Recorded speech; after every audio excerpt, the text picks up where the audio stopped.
Hello, hello, bienvenue sur le podcast Les choses de la vie. Les choses simples sont belles. Partageons des ondes positives et profitons pleinement de chaque instant que nous offre la vie. J'espère que mon contenu te plaira et je te dis à très vite. Tu lis un article sur la fonte des glaciers, tu vois les images des incendies, tu entends les chiffres des températures records. Tu sais que en France, il va faire plus 4 degrés en 2100 et toi, tu ressens quelque chose de diffus, de lourd, de difficile à nommer. Alors, c'est pas de l'indifférence, c'est presque l'inverse. C'est une angoisse face à l'ampleur de ce qui se passe et à l'impuissance de ce qu'on peut faire.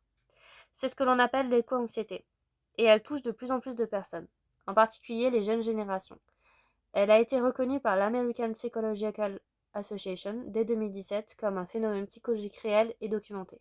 Aujourd'hui, on en parle et on cherche comment continuer à vivre, à agir sans être paralysé. L'éco-anxiété, en fait, c'est une forme d'anxiété chronique liée à la prise de conscience des risques environnementaux, du changement climatique, de la perte de biodiversité, de la pollution, de l'effondrement potentiel des écosystèmes. Il faut savoir qu'il y a 9 limites planétaires et qu'il y en a 6 qui ont été dépassées à ce jour. En fait, l'éco-anxiété se manifeste différemment selon les personnes. Pour certains, c'est une pensée de fond permanente, une tristesse diffuse, un sentiment d'impuissance. Pour d'autres, des moments d'angoisse aiguë après une lecture, un reportage, une conversation. Pour d'autres encore, c'est plus existentiel. Une remise en question des projets de vie, de vouloir des enfants ou pas, de faire des projets à long terme, quand le futur semble incertain. Ce qui est important de souligner, c'est que l'éco-anxiété n'est pas irrationnelle. Les faits scientifiques sur lesquels elle se fonde sont réels et c'est une réponse émotionnelle saine à une situation réelle. La question n'est pas de supprimer cette émotion, c'est d'apprendre à la traverser sans être paralysé. En fait, l'angoisse face au changement climatique a une particularité qui la rend difficile à gérer. C'est l'écart vertigineux entre la taille du problème et ce qu'une personne seule peut faire. En fait, le cerveau, il est câblé pour répondre aux menaces immédiates, un danger présent, concret sur lequel on peut agir. Ça active un mode de réponse. Tu fuis, tu combats et tu règles. Mais une menace globale, à long terme, dont les causes sont systémiques et qui dépasse largement les capacités d'action individuelles, eh bien le cerveau, il ne sait pas quoi en faire. Il ne peut ni fuir, ni combattre efficacement. Alors il s'emballe ou se déconnecte. Et la culpabilité vient souvent s'ajouter à l'angoisse. Je ne fais pas assez, mon empreinte carbone est encore plus haute, est-ce que ça sert à quelque chose? Ce cocktail angoisse, impuissance et culpabilité peut mener à la sidération et à l'inaction totale. Alors comment continuer à agir sans se noyer?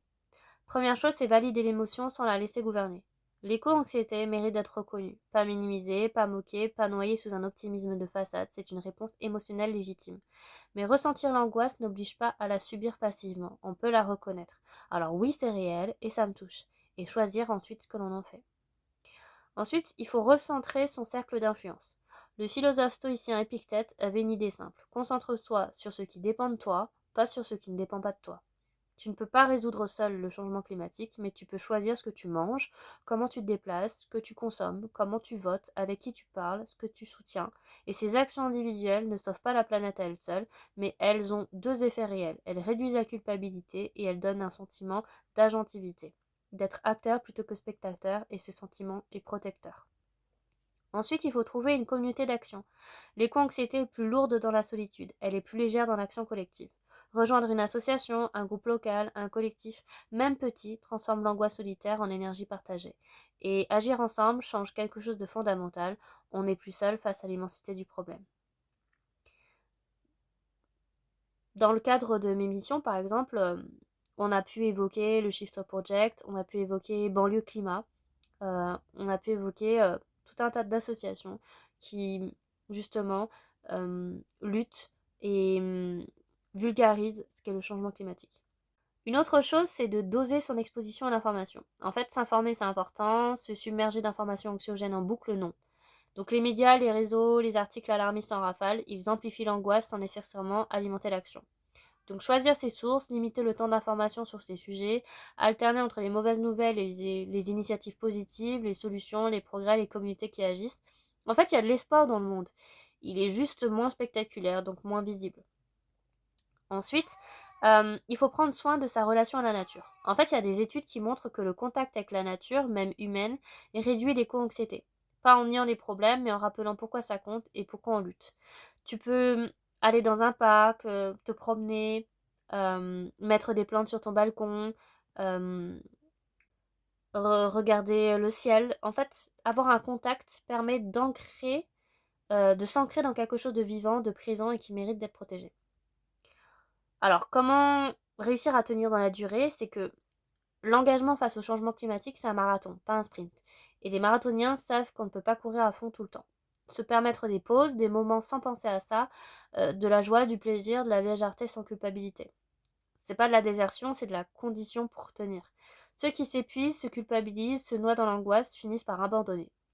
Ceux qui prennent soin d'eux, qui agissent à leur mesure, qui restent en contact avec ce qui leur donne de la joie, tiennent dans la durée. Et c'est la durée qui compte. Alors si tu ressens de l'éco-anxiété, c'est parce que tu tiens à quelque chose, c'est parce que tu es présent dans le monde, et cette sensibilité, c'est une force, pas un fardeau. La question, c'est de savoir quoi en faire. Cette semaine, une action concrète à ta mesure, une seule, pas pour sauver la planète, mais pour être acteur plutôt que spectateur. Il y a des toutes petites choses que tu vas faire, comme la gestion et le tri de tes déchets, euh, faire du compost, ça peut être t'inscrire à une association locale pour faire vivre ta commune, ton village euh, ou la grande ville dans laquelle tu vis. Ça va être d'aller à des conférences, ça va être de participer à des animations culturelles ou voilà, associatives et qui te permettent vraiment de pouvoir aussi partager avec d'autres et de pouvoir échanger, euh, d'aller au centre socioculturel ou à la bibliothèque, euh, te renseigner sur différents sujets, des expositions et faire en sorte que la parole puisse être véhiculée sur ces différents sujets et de pouvoir en discuter avec des personnes expertes du domaine et qui vont voilà, pouvoir apporter des solutions euh, et, et aussi des informations plus claires sur ce qu'est le changement climatique et qu'en fait, il y a des solutions qui existent.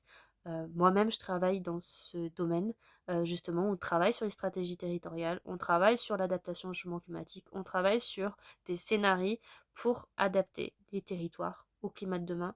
Et donc ça, c'est important de comprendre que des solutions réelles sont possibles avec des actions, voilà, c'est-à-dire concrètes et qui permettent voilà, d'essayer d'anticiper en termes de résilience euh, des actions pour anticiper euh, bah, des risques et aléas climatiques. Donc, toi, à ta petite échelle, tu peux simplement faire en sorte euh, de mieux vivre et de mieux protéger les ressources de la planète, la biodiversité. Et, euh, et ce sera déjà un grand pas, puisque l'ensemble des actions individuelles euh, se transforment en actions collectives. Et c'est grâce aux actions collectives qu'on peut réussir le changement.